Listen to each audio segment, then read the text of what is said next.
All right, next we have engineered wood. How many of you have heard of engineered wood flooring? Okay, quite a few people. Believe it or not, about 10 years ago, it was almost unheard of. Okay, so really quite a new product. But engineered wood was developed so that wood could go in where solid wood cannot.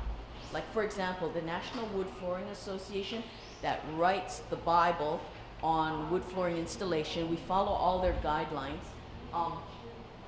That is, they say no wood flooring solid below grade.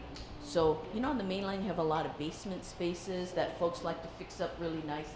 And so solid wood flooring is a no-no down there. It'll start to warp and twist, okay, even if you put some moisture barriers down. And so they said, let's make a product where we take the wood and we manipulate it into something that can withstand that. Okay, and what they did was they cut off this top, the usable part. You see this area here, the top third of this floor? That's the only usable part of this solid. The bottom 2/3 is just a platform. Say if you nail it in, your nail heads would actually show when you sand it down to there, or you'd actually start seeing this tongue and groove. So that's the only usable part of this floor.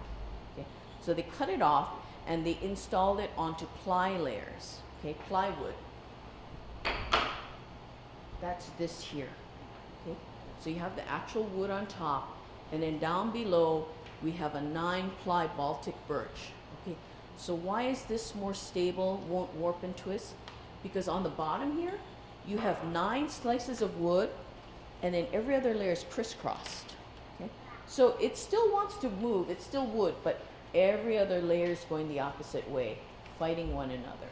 Okay? And with 9 layers of that, at the end, this piece of flooring just stays still, unlike the solid. Okay? So that plywood construction is what gives it the stability.